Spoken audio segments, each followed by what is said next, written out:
Well, welcome back to the Substack, and I'm delighted to have Liam Halligan back with us from When the Facts Change Substack. Many of you will have joined our first conversation, Is the UK economy about to implode?, which got a lot of interest. It pretty much went viral across social media, especially YouTube. We had tons of engagement from many of you, and to be honest, given the direction of the UK economy and the amount of things that are happening, Liam and I had a conversation about doing this a little bit more regularly, just particularly with this autumn and winter in mind. And then as I was letting that conversation settle, I opened the newspapers over the weekend. And as many of you will have seen, Liam's reporting and journalism was everywhere in the Telegraph and the Times, building on a conversation that he'd had with a top economist on his Substack, essentially saying something that Liam alluded to in our last conversation, which is that the UK, unless things change and change urgently, is probably heading towards some kind of IMF style intervention. So we're going to get straight into this conversation. Liam, it's great to have you back on the stack. It's great to have you with our community. And of course, I'm urging everybody again just to go and check out Liam's Substack, When the Facts Change. But I'm just going to read, I just want to start by teeing you up, Liam. I'm going to read two paragraphs from the exclusive in the Telegraph based on your conversation around the economy. I'm just going to read the first two paragraphs.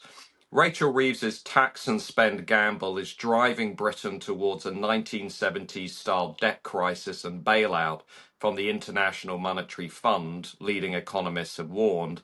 They have said that the Chancellor's handling of the economy risks a return to the years of high inflation and borrowing that ended with Britain being forced to borrow billions from the International Monetary Fund 50 years ago. And indeed, Nigel Farage was one person who provided comment on that story, saying that the economic situation was like the 1970s all over again, with Kemi Badenoch also saying that the surging cost of government borrowing was the price of Labour's economic mismanagement. Liam, do you want to talk us through just the core thesis and what you've revealed through the stack, and then we can get into the discussion?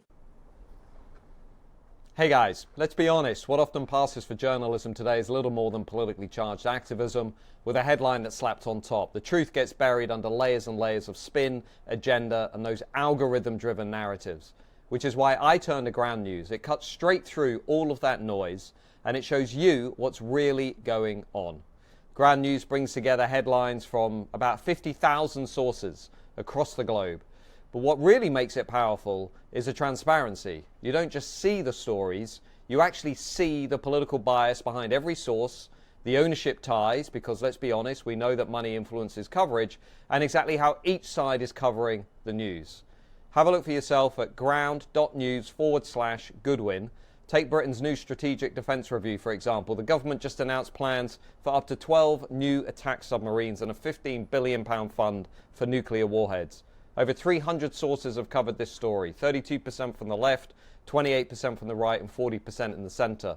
But when we compare the headlines ourselves, we can see that The Independent focuses on how Labour pledged this massive defence boost under pressure from Donald Trump. Meanwhile, right-wing news framed this plan as putting the UK on a war footing to counter the immediate threat from Russia. Same story, but completely different angles. Now, my favourite feature is the blind spot feed, which surfaces stories that are ignored by the other side, like the fact that 4 in 10 babies born in Britain today have foreign-born parents. That story, well, it was covered 100% by the right, but not a single outlet in the centre or on the left reported it. So if you're tired of being pushed into these echo chambers and you want to actually understand what is going on, Ground News is a tool for you. Head over to ground.news/Goodwin, click the link in my description, or scan the QR code to get 40% off their Unlimited Vantage plan, which is the same one I use myself. More than 1 million people have already downloaded Ground News. If you care about seeing the full picture, you should be one of them. Check it out.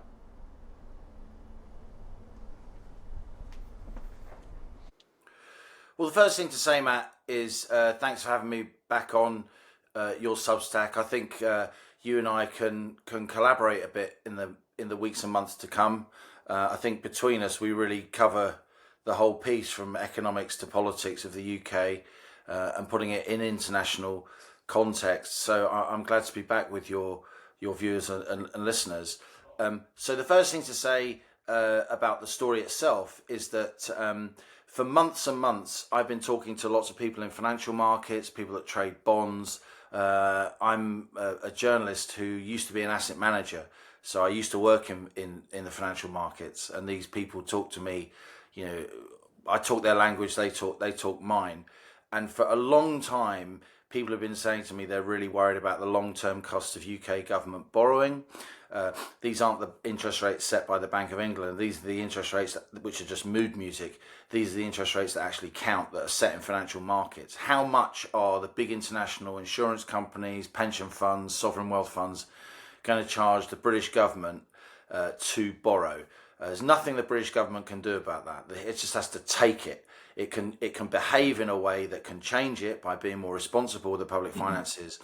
But if global investors think the British government is not being fiscally prudent, they will ramp up that price of borrowing. And the price of borrowing, Matt, even though the Bank of England has been lowering interest rates, has been going up and up and up and up. We are now paying a lot more to borrow as a government than Greece, Spain and Italy, all the countries you'd associate with a financial crisis.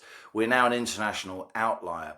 Our long-term cost of borrowing, what we call the 30-year gilt yield, the amount of money the government must pay each year to borrow money for 30 years, is now up above 5.5%. At the height of Liz Truss's mini budget crisis, it touched just for one moment 4.85%. So it's way higher. And that's why we're now spending in excess of £100 billion a year, more than we spend on education or on schools, twice as much as we spend on defence, or just on debt interest. So that's the background. Lots of people are worried. Yeah, it's a very sensitive situation. No serious or few serious economists in the public sector will speak out because it's more than their job's worth. They don't want to upset the government.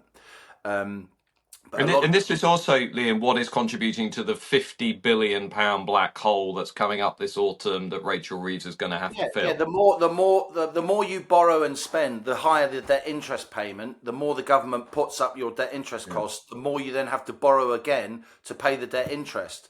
So, you know, if there's 50 billion quid more tax in the upcoming budget, right? That's just half of what we have to pay on debt interest. We're now raising taxes to pay the interest on the debt, often to foreign creditors. It's the economics of the madhouse. So this situation has been brewing. People like me have been able to see it. People in financial markets aren't going to talk about it because that's their living, that's their positions. They're not going to reveal their strategy. But the cost of government borrowing has been going up and up and up and up and up and up and up. Uniquely here in the UK. So there's a think tank in the UK called the National Institute of Economic and Social Research. It's been around since 1938. It's an incredibly august body. It's a bit like the IFS, the Institute for Fiscal Studies, but the IFS does sort of little micro aspects of taxation. The National Institute does the bigger picture. It's incredibly influential, powerful, reputable organisation. And for most of the last decade, he stepped down recently. It's been run by an extremely moderate, extremely highly respected, generally quite low-key economist called Professor Jajat Chadha, who's a Cambridge economist, massively respected. You know, he's run the National Institute for the best part of a decade.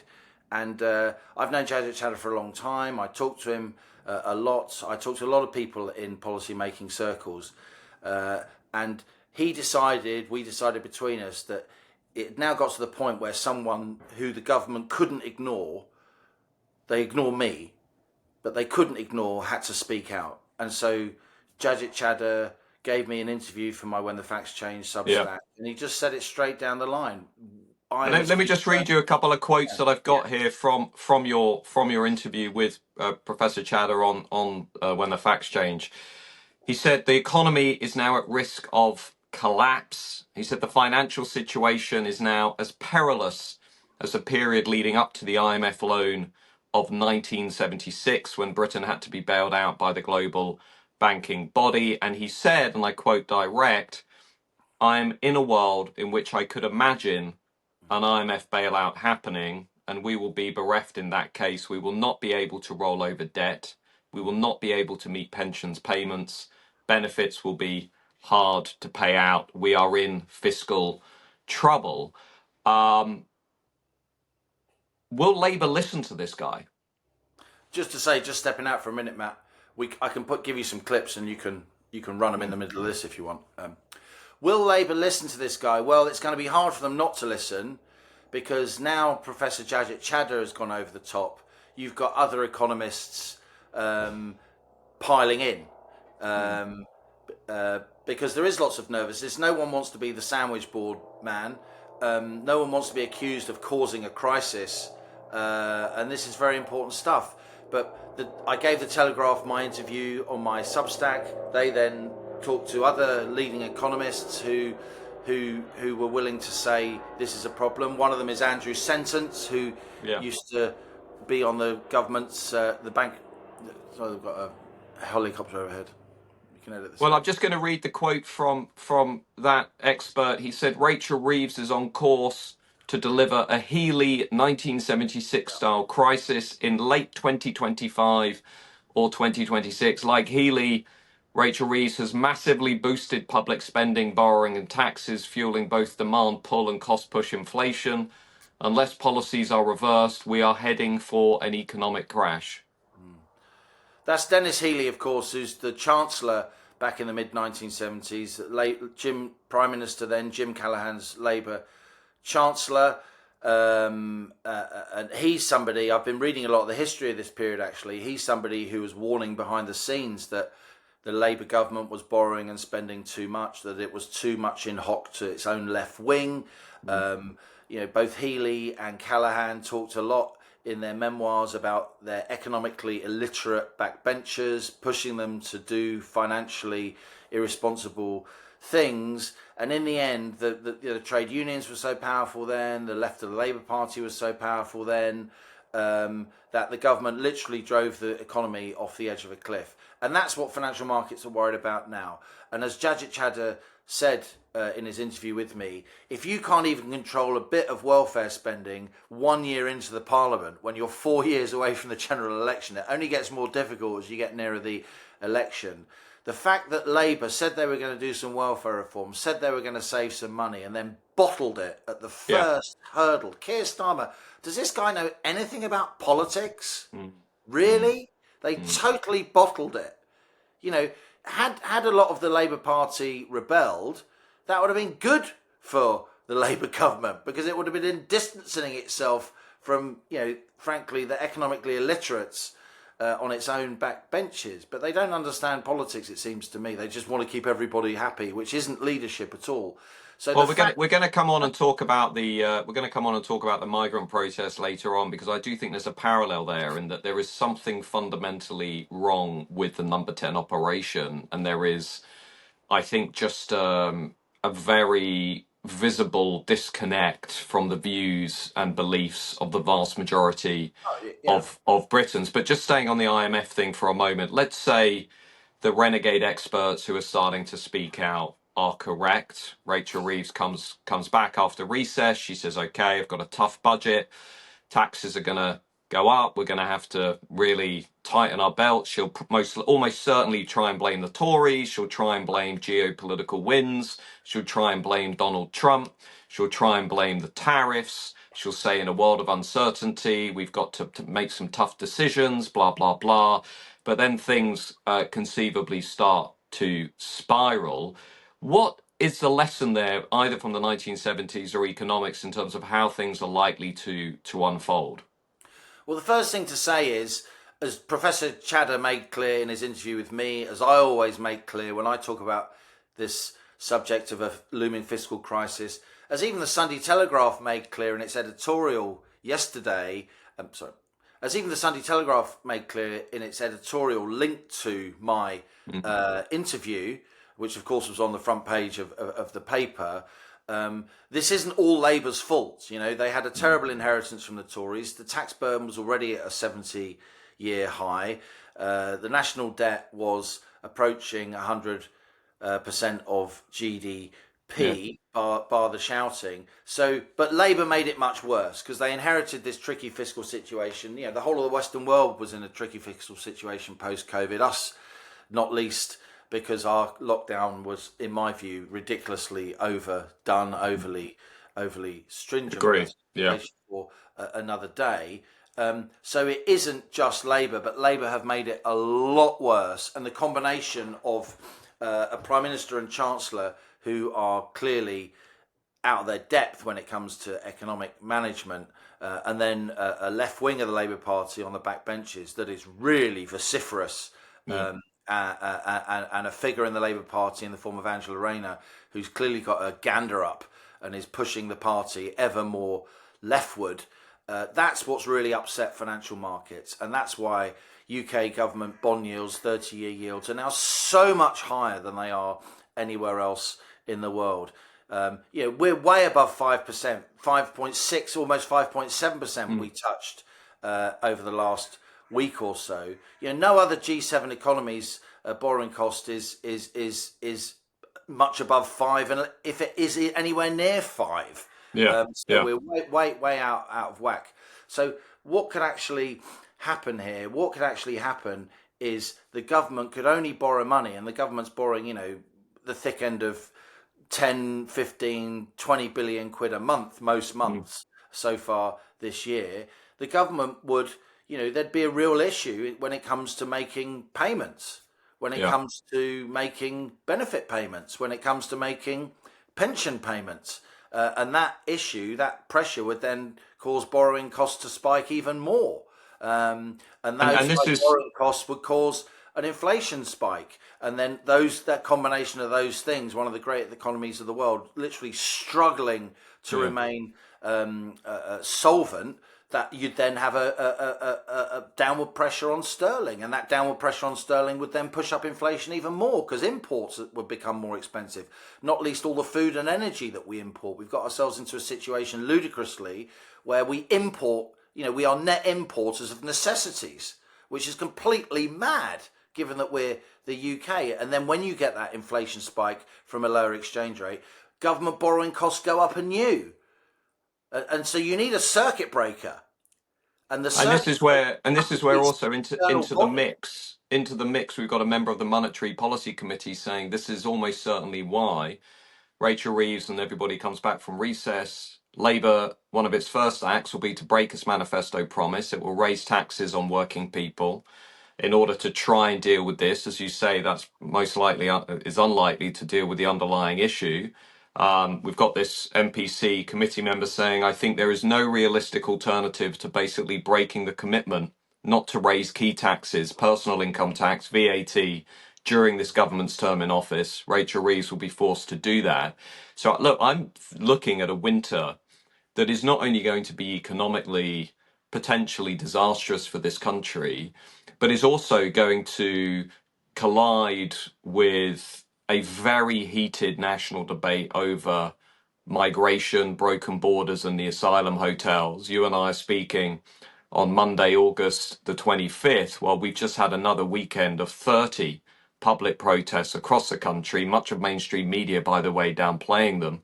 We've got a very febrile atmosphere in the country now, which has, I think, been stoked by the data that the Home Office quietly dripped out last week. The use of hotels up 8%, the cost of the asylum system up to £5 billion a year, the number of small boat crossings now up 50% on the same point last year. Only 4% of small boat crossings have been returned.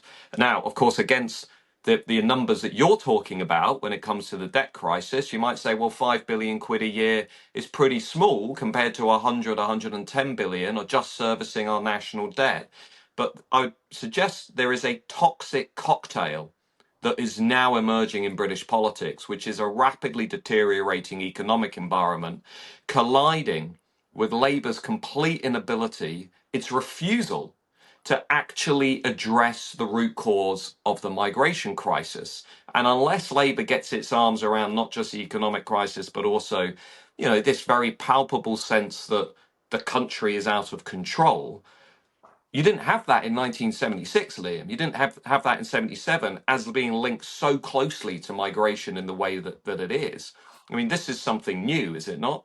Yeah, in the 70s, it didn't come, those kind of race riots, if you like, they didn't come till much later, of course, the early 80s, Brixton and Hmm. Toxteth and St Paul's and so Mm. on in Bristol and Liverpool, respectively. So I do think there's a kind of cocktail brewing, as you say, Matt. And let's come on to that, because I just want to just go back slightly, if I may, on the economics. The date and the idea of what's going to happen in the autumn in this budget, it really will be a crucial moment. So the danger for the government is that they're pulling tax levers, right?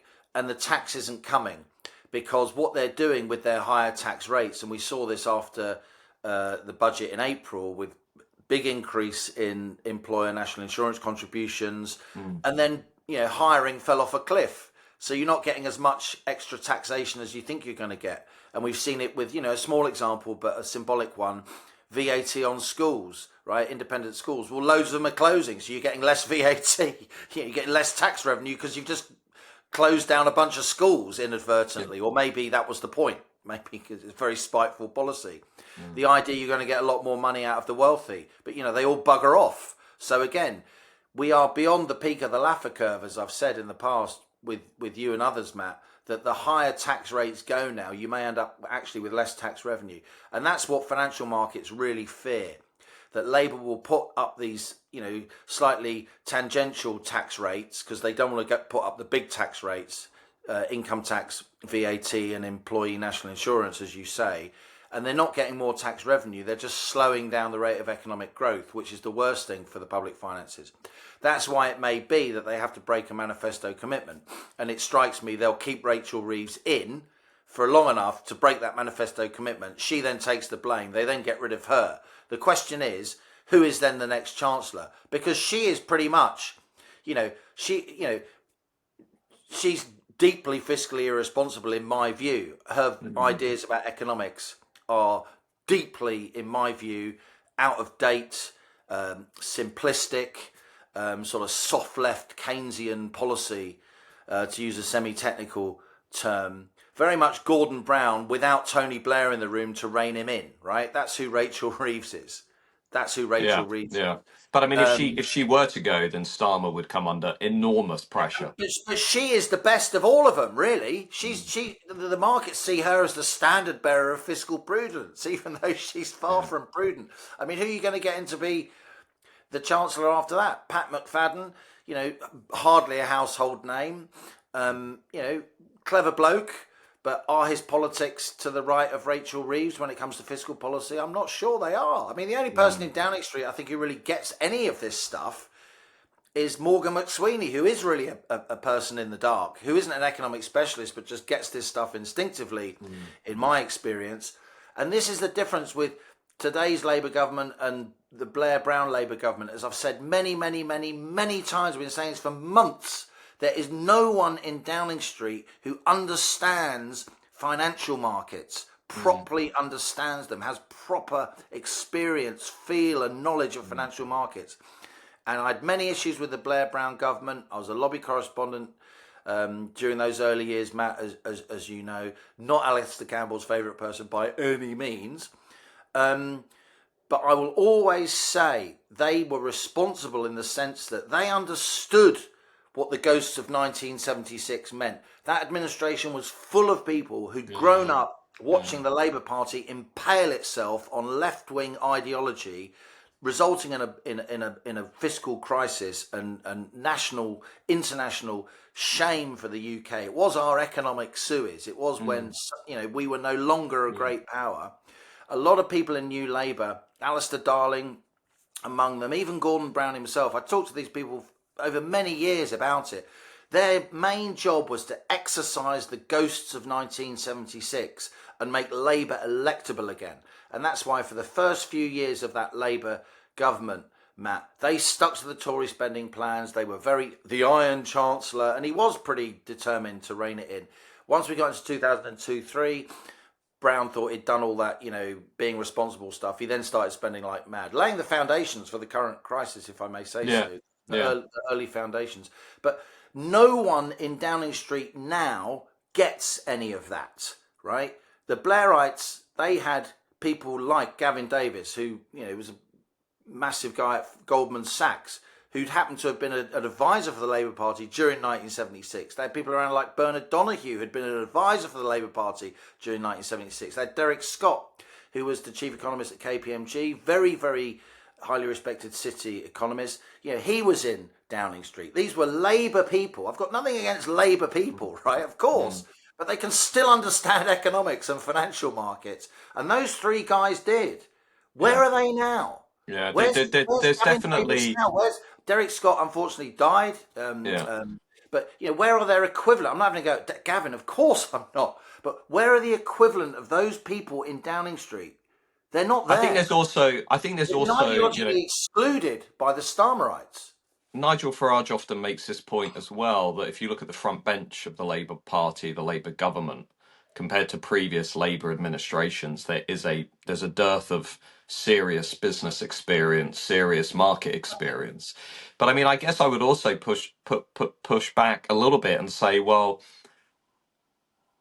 are personalities and household names really going to get us out of this mess, or is it just now at this point, moving around the deck chairs on the Titanic, in the sense that, yeah, the fundamentals that are now facing our country, we have no growth strategy, we have no way of boosting productivity, it appears. Living standards are now lower than living standards in places like Italy, looking at GDP per capita and so on. But at the same time, in and around number 10, it's not just that they don't understand the markets, they don't understand public opinion. They don't understand where the British people are. I mean, I woke up yesterday and read that Keir Starmer and Yvette Cooper's response to what is the number one issue in the country. And by the way, I find it remarkable that everything you point out, despite that, the economy is still not the top issue for voters. The top issue for voters, according to YouGov, Opinion, and so forth, is immigration, right? So I don't think you and I are having this conversation it's not broken through yet. In the informed, still sounds like an esoteric, arcane. Exactly. In the informed world of Substack, it won't soon. But people out there. It's a bit like '07 or even parts of '08. They haven't quite figured out what's going to happen. So migration's a top issue. But if you look at how Labour's responding to that too, it's all surface level stuff. It's tinkering around the edges. This weekend we get Labour's overhauling the asylum system by reforming the tribunals. Well, we're not going to deal with the root cause of that crisis unless we actually revisit our membership of the ECHR, we revisit Tony Blair's Human Rights Act, and we revisit the strategy of detain and deport, which now, obviously, Reform have put out on Friday night. They put out in late August 2025. We're now actually beginning to get what I'm actually writing about today, which is a major shift in the Overton window in this country. The Overton window being the range of acceptable policies that Westminster and SW1 consider to be palatable to discuss. And for the first time, because I think of Labour's incompetence and the Conservatives before them, the Overton window is now shifting, in that we are going to increasingly debate as a country leaving the European Convention on Human Rights. No one has debated that at any previous general election. I suspect Kemi Badenoch will now get pushed into committing to leave at the Conservative Party conference. I think Reform are now publicly saying they want to leave, which means two of the three most popular political parties in this country are political parties that are completely committed to overturning the wider architecture that surrounds the asylum crisis. Now, I know Red Wall Labour MPs that want to leave the ECHR. They've told me over a drink. They haven't got the guts to say it yet, but they will. David Blunkett came pretty close this weekend when he said we should reform it, and there's Graham Stringer, I think, has said we should leave it. But the point I'm just making is, and I'm interested in your thought on this, the point I'm making is, it feels to me as though the pace at which the Overton window economically, socially, culturally is moving in this country, I've not experienced anything like this in my life. This must have been similar perhaps to the 70s, in that the whole debate out there in the country is moving so quickly. Yet Keir Starmer and Labour they just seem really bad at politics. They seem really bad at actually trying to manage this and trying to take control of it. Yeah, they're very bad at facing up to what everyone else can see clearly, burying their heads in the sand, thinking that you can approach running a country the way you can approach being a lawyer. It's a completely different skill set. As Professor Chadder said to me in the interview that we did, quoting Ernest Hemingway, how does a country go bankrupt? Slowly and then suddenly. That's how it happens. And I think if the combination of neither of us want this to happen, Matt. We're both patriotic people. We both want our country to do well, and I do believe in the entrepreneurial vim and vigour of the UK. I do believe in our capacity to renew ourselves, but I just think the government's getting in the way and making it very, very difficult. The tax burden's so high. It's so difficult to keep a business going when you're being hammered by taxation and regulation from all sides. And if we have this kind of serious lurch on financial markets, a 1976 style, 2008 style lurch, though it's different from both in many ways. 1976 was more about what we call the balance of payments, the overseas position with trade and the exchange rate. 2008 was obviously mostly about the banks being overextended and looking for bailouts from the governments. This is more about government borrowing. This is a pure sort of emerging market style fiscal crisis. If that happens, and I don't want it to happen, but we're now at the point where people like me are being irresponsible if we don't say what we know, right? I am forcing our political media class to pay attention to this stuff, right? Do you think I can get this stuff on mainstream television? Even with my contacts, even with my track record, I can't get this stuff on mainstream television. Yeah. And everyone I know in television and everyone who knows me, they don't want to know. Yeah. I mean, you talk about the cost. I put it on my Substack, right? You talk about the cost of borrowing. I mean, what strikes me is the cost of borrowing now being higher than it was during the worst point of Liz Truss. Oh, way higher. Now, at that point, consistently, it's been higher the whole of this year. Yeah. And at that point, the MSM, the mainstream media, basically had a meltdown. And I would argue, I would go further maybe than you, but I would say collectively, a sort of soft left media decided they didn't like the Tories, they didn't like Liz Truss, and they were going to really have this debate and do what they could to basically try and get her out. Now, here we are. I have not seen any BBC Verify episode on the scale of this crisis. I haven't seen the extensive debates on the BBC saying what on earth are we going to do. The silence from my so-called rivals, in broadcasting when it comes to economics, their silence on this has been a disgrace. And they should be ashamed of themselves. I mean, do they not know what a 5.5, 5.6, 5.7 30-year yield means? If they don't, move aside and let someone else do your job. Because you're not doing your job. And I'm not wishing for 1 second to be, overly alarmist or dramatic. That is actually not my nature. I have to speak out. And, when some of the conversations I've had with very senior people about the state of our public finances are just unbelievable. And I'm gradually trying to lure those people onto the record. For all the career, damage it will do to them. The country.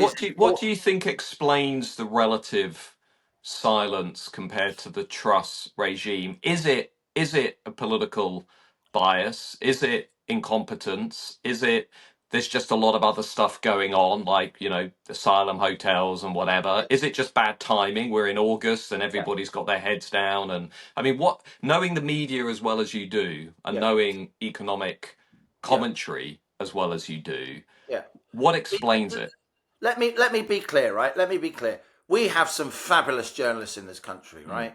We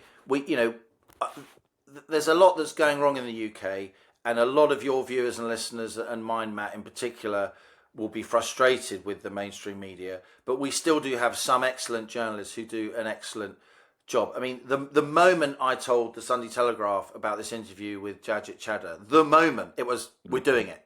We're doing it. And that wasn't a political thing by them. And if you read their editorial on Sunday, it actually made me quite proud to be associated with the paper because it was incredibly even-handed politically.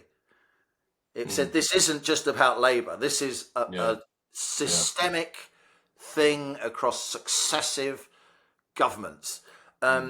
So there are still good people, but I think for a lot of people, there's been a lot going on. There's Trump going on. There's obviously the migrant stuff going on. It's the middle of summer. But, you could have written this story about the UK government borrowing at any time in the last 6 months. And I have been in my economic agenda columns and on my When the Facts Change Substack. It's just that no one wants to notice, and they'll just, they may not disdain me personally, but it's just one guy. But when you get someone like Jajat Chadha on the record, who just ran the National Institute for the best part of 10 years, he's a serious guy. You then can't ignore it. So I had to slightly force the issue because I still think we can come back from this. I still think we can come. If there is someone in Downing Street with the cojones to talk truth to power and to the British public, I actually think the British public is ready to hear the truth. Right? Yeah.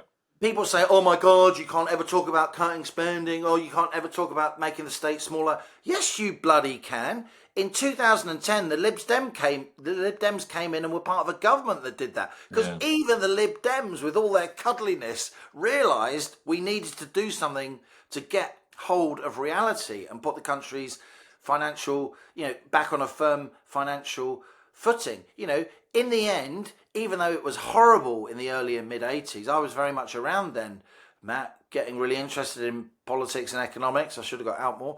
But even then, while she was demonised by a lot of the media, Thatcher turned out to be popular for doing those difficult things because the British people are grown-ups. They run little businesses. They run households. Unlike a lot of these people in the Labour Party, there's no big, great state entity to pay their mortgages and their bills as long as they say the right things to the right person at the right time.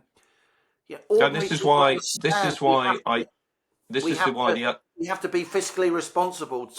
And if we are not, in the end, we'll drive the economy over a cliff. Financial markets will rebel, and it will become a lot worse. And during a fiscal crisis, it's the poor that suffer the most. There's nothing progressive. There's nothing, virtuous about ignoring this stuff and paying, over 100 billion quid a year in government debt service. Absolutely. I mean, this is why, again, over the weekend, another reason why I wanted to have the conversation is we're seeing political shifts that we've never seen before in this country. We've had polling over the last few days, late August 2025. You've now got Reform on 33% of the vote, 15 points, 1-5, ahead of Keir Starmer and the Labour Party. You've got the two big parties in British politics, Labour and the Conservatives, combined on a little over 30% of the vote. Now, this is, sure, there was the rise of the... there was a rise of the SDP in the 80s, okay, but I would suggest what we're seeing is the most significant realignment of our politics since the rise of the Labour Party in the early 20th century. And you just quoted Hemingway in the piece in the Telegraph. Let me give you a quote in return.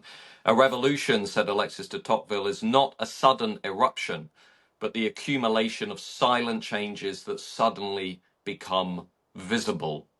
Silent changes that suddenly become visible. Now, I would put it to you that there are three big changes that are pointing to that coming political revolution. We've got the protests that are taking place in upwards of 30 towns and cities across the country. Labour does not have a response to that. Their response seems to be now, well, we'll take the Epping Council to court. We'll appeal the decision so we can keep putting asylum seekers into migrant hotels. That will almost certainly inflame the protests. And if that doesn't happen, the protests will almost certainly move from the hotels to so-called HMOs, to housing and multiple occupancy. So we've got the protests. We've got, I would suggest, an emerging social movement, which is the Raising the Flag campaign, which even the Times covered this weekend. We've had Jason Cowley, among others, saying, look, this is significant. People are raising Union and St George's flags in a way. Was formerly edited the New Statesman, very distinguished Indeed, figure on the centre and in left. a way we've not seen in this country before, and arguably we've not seen this reassertion of identity in a way. You know, the only perhaps comparison would be Northern Ireland, and thirdly, we've got the rise of reform at the ballot box, a sort of electoral symbol of what I would argue is the same underlying revolution, a revolution that is basically saying we've had enough of the orthodoxy. We've had enough of all of this chaos. We've had enough of borders being out of control. And I don't think, and I've said this to Nigel Farage actually himself, I said, I don't think he's going to win the next election because people love Nigel Farage. I think he's going to win the next election because he's pretty much the only alternative to the two parties that have presided over the consensus of the last 30 years. Now, there's a massive risk in that for him, which is the same thing that Keir Starmer experienced in last year. Starmer didn't win because people love Keir Starmer, and Labour didn't win because they love Labour. They won because everyone was fed up of 14 years of the Tories. So Yeah. Nigel, I suspect, won't get a honeymoon at all. I think he will go in and it will be gritty and it will be difficult and it will be a sort of trench warfare where he'll be having to take on the economic orthodoxy, say, how do we get taxes down? How do we reduce the state? How do we get debt down? And then on the migration stuff, it's going to be how do we reset the system? How do Yeah. we leave the ECHR? How do we reform the Human Rights Act? How do we revise the 1951 Refugee Convention? I mean, listen to what I'm saying. Every single thing that I've just mentioned is enormous in its own right. Yeah. Never mind having to It'd think take a about whole doing it parliament in normal all at the terms. same Yeah. time Yeah. against the House of Lords and against the civil service that is It's going not to like the basically civil go to service war. are going to do reform any favours, right? While reform are coming for their massively bloated, gold-plated, index-linked pensions. Yeah. So it's going to be a political war if the polls are correct. So, Yeah. you know, and here's just one last thing I want to throw it to you with the economy. The other thing that, again, I think, you know, the symbols and the symptoms of the underlying crisis ultimately is what could tip this over the edge. We just have major retailers come out over the last week and say, look, food prices are going to go up another 5-6% this winter, partly because Labour's raising business rates, because they put the national insurance tax rises on. Those So costs it's get not passed on, of course, by food processors and exactly. retailers. Yeah. And the net zero starts raising the electricity bills. So I just see this massive crunch point coming where my gut reaction is I don't think reform's going to stay on 33%. I think this thing is just going to keep going up and up and up and up and up until it becomes visible to everybody that the whole system is in a process of radical, unprecedented change. And look, just Yeah. lastly, Liam, briefly, if I can, Yeah. I, I'm not taking. I think you've made a very important point, and I think we need to remind people of this constantly. There's no joy in this. No. For me, there's no self-interest. There's no celebration. The reason I became so outspoken is because I can see where this is heading, and this is going to go towards civil unrest. It's going to go towards something very, very dark, and the British people are going to be beyond furious unless we can get something to take place that will actually reshape this system, make it more responsive, and boost public trust. Because if we carry on down this road, trust is already at record lows. People are taking to the streets. You've got a very palpable sense of anger and alienation out there. And I'm sort of banging my head against the wall because nobody in Westminster, and I know these people, like I used to work with a lot of these people, nobody in Westminster is willing to say, yes, this has gone too far. We need to change. They just carry on, just carrying on, carrying on. And then they say, well, why are there 30 protests across the country on an August bank holiday weekend? I just find the abdication of responsibility really troubling, really troubling.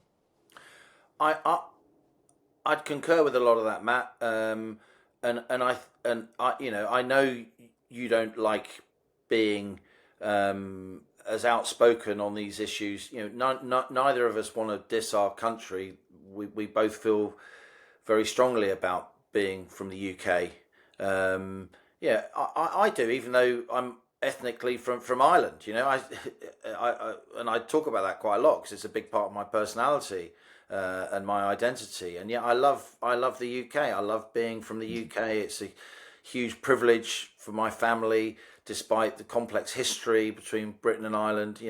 Britain gave my family the chance to, become economically secure. I was the first person to go to university in my family. It's a wonderful thing, wonderful story. I don't want Britain to fail. On the contrary, I want Britain to succeed. And we're not going to succeed when there is this abrogation of responsibility, not only when it comes to managing our borders, as you've said, and I think as you've been at the forefront of highlighting that, and chapeau to you, because you've been proved right again and again and again. And I know you've taken personal blows for it, as I take personal blows for saying what's obvious about the economy. And the abrogation of responsibility, the dearth of leadership, absolutely extends to the economy as well. It's just the easiest thing to go on the BBC and keep saying, yes, we have to spend money. And, most of our mainstream media, I've got the scars on my back. You try going on Question Time and saying, actually, we need to spend less. I mean, everybody comes down on you like a ton of bricks, not least the presenter. I mean, really? You're meant to be neutral. You're meant to be neutral on 650 grand or whatever it is you earn a year for taxpayers' money. They make it personal with me, so I'm going to make it personal back. I'm going on and I'm talking for a lot of people, and I'm talking for the laws of mathematics, by the way, which don't have an opinion. They just are. And we need to spend within our means. There are absolute lunatics on social media promoting this thing called modern monetary theory, right? I mean, people, major professors at major universities that are paid for by my taxes and yours, coming up with this absolute dross that, we can just print more money and spend more money. And I say to these professors, get hold of yourself. If this stuff worked, Zimbabwe would be in the G7.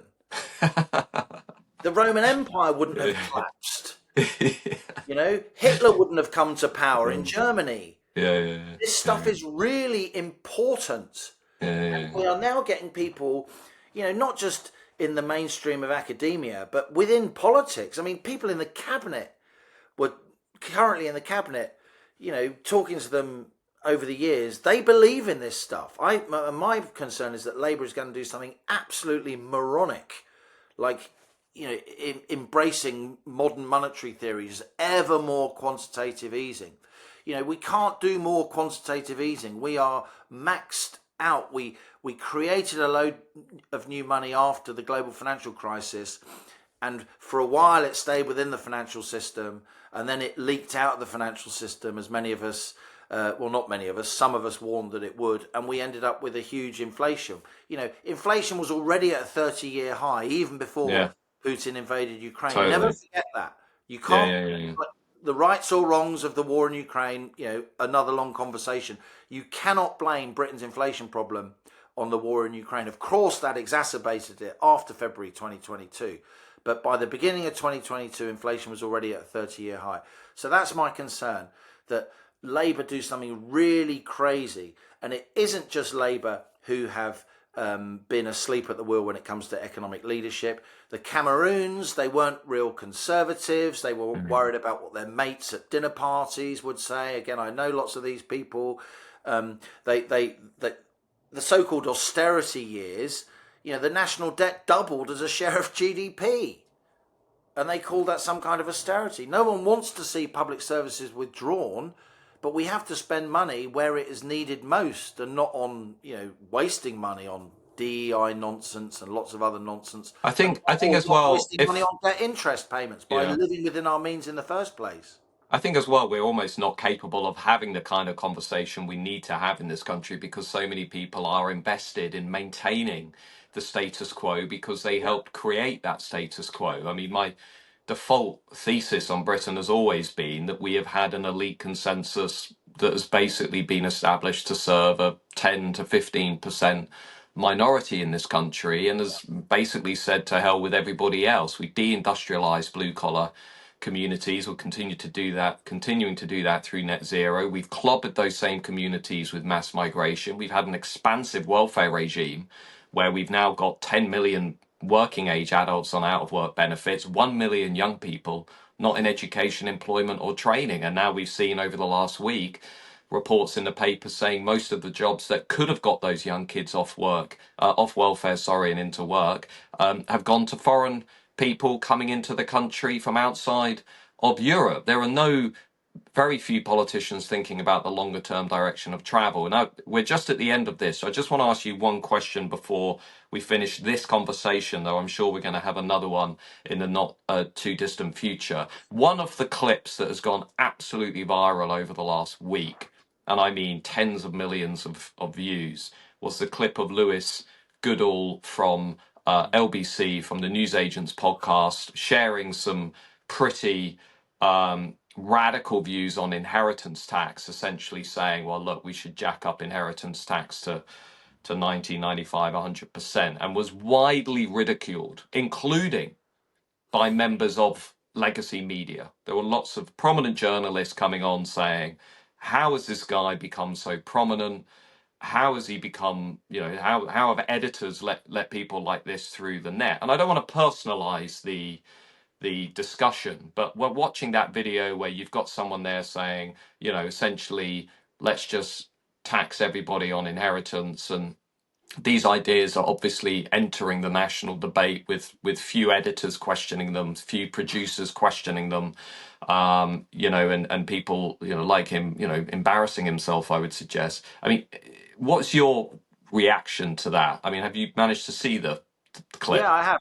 Well, look, the reality is, the mainstream media is full of,